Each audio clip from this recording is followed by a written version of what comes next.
Let's get to some interesting ones to watch here. Let's start with Cornell. Okay, they're matched up against number 4 ranked Denver out of the Sweet 16. We know Sam Malinsky. We know Maxim Andreev. This guy's name's all over the place, a bunch of different names.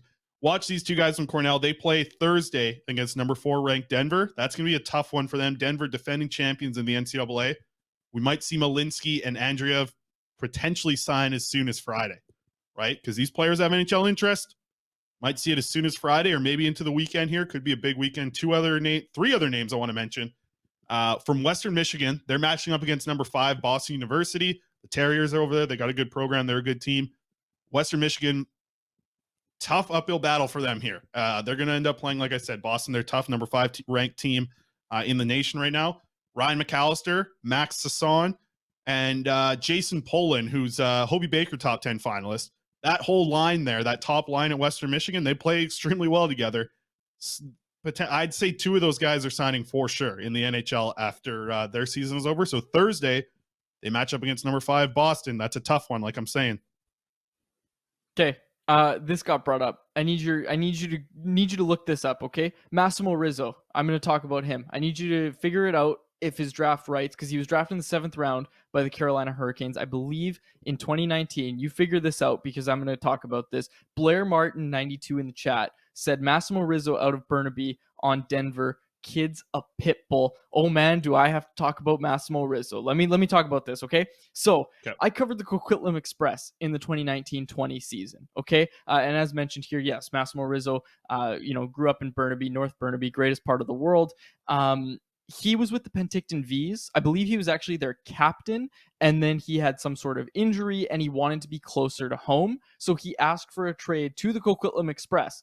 He was with that team in the 2019-20 season when they won the Ron Beaulieu, I think it's called, Cup for being the best regular season team.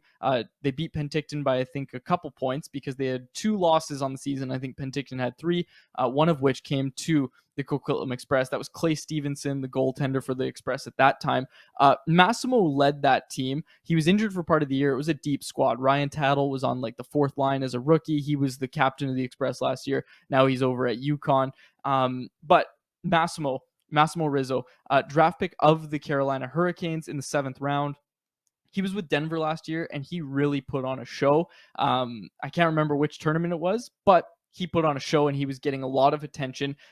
People bringing him up here. His draft rights. Is he someone that the Canucks can sign, or is he going to be signed by the Carolina Hurricanes? Yeah, nobody can sign him this year. Nobody can sign him next year. He's one of those guys who NCAA, similar actually to kind of like Aiden McDonough or Jack Rathbone. He's going to be in August 15th of 2025. So still Hurricanes holding on to his rights for a couple more summers anyways. But we'll see what happens. Maybe he's a player who doesn't want to go to Carolina. But I tell you what, the Hurricanes are doing a good job of keeping their own out there. That's for sure. I remember it now. He went deep in some NCAA playoff thing, and then he came to Carolina development camp and put on a show in the shootout. He's got really good hands, really good playmaking ability. That's even what I just remember from him with the Express. So seeing him do it over there was really cool. Coquitlam Express, go check out the BCHL. All right, another lower seed team.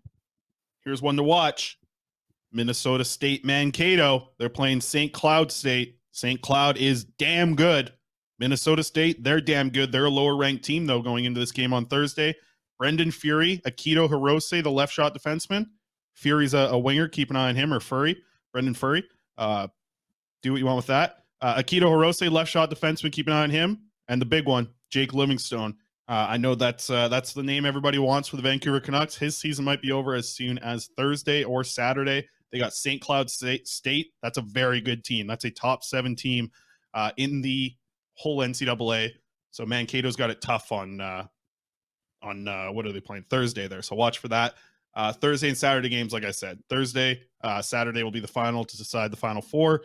Frozen Four, April 6th to 8th. So you got to wait a couple weeks if the team ends up making it there. Okay, final fun fact. Massimo Rizzo's aunt was my home ec teacher in high school. That was a fun little thing. When I interviewed him, we realized it because we started talking about North Burnaby, told him what school I went to, figured out that his aunt was my home ec teacher. Okay, I'm done with the North Burnaby talk. I'm done with the Massimo Rizzo talk. You can close it out here. 2 names I heard to keep an eye on for the Canucks of European free agents, both defensemen. Left shot guy, Hardy Haman Actel, and right shot defenseman, Philip Berglund. Two names I heard. Canucks might be in on these guys from Europe. I know I've talked about a lot of NCAA guys hearing their names mixed around with the Canucks. These are the two that I heard. Hardy Haman Actel, left shot guy, and Philip Berglund, right shot guy. And then here's some other names that I was told to keep an eye on, not necessarily related to the Canucks. Potentially, though. These are some players to keep an eye on from Europe who are free agents. These are defensemen. Right shot defenseman, Jacob Stenquist. Keep an eye on him. Bigger body, right shot guy. And then the smaller guy who put up a lot of points, Samuel Johannesson. Both of those players to watch for European free agents. Not connected with the Canucks. I heard Haman Actel and Berglund, though, from somebody this weekend. And then forwards to watch as well. I got this list. Marcus Silvegaard and Linus Oberg. Watch for those guys too. Some younger players having good seasons in the SHL. Just to watch over there. All Swedish players, but Haman Actel and Berglund, left shot and right shot guy out of Europe there. See what happens with those players. Apparently the left shot guy is a point per game in the SHL. Is that true? Yeah, I believe so. I did see he has a lot of points when I looked it up on the weekend here. But yeah, name to watch him. But I know a lot of people I've heard this a couple times in the Monday mailbag for question. Are the Canucks connected to Samuel Johannesson? I haven't heard anything about the Canucks being connected to this guy. I know people are excited about him. I think he's like a 5'11" right shot guy who's put up a lot of points. Like I said, 32 points on the season for him in the SHL. So he's been good. He's still young. I think 22 years old, 23 maybe. Young right shot guy. They're in the SHL playoffs right now. So we're keeping an eye on that. Another big weekend for Lucas Forsell. Put up another assist in his other game here. So he's got 4 points through his first two games. He's rolling. He's rolling right now. But you know who is the star of the weekend for Frölunda in the SHL playoffs? Louis Eriksson, player of the game. Couple of goals for Louis.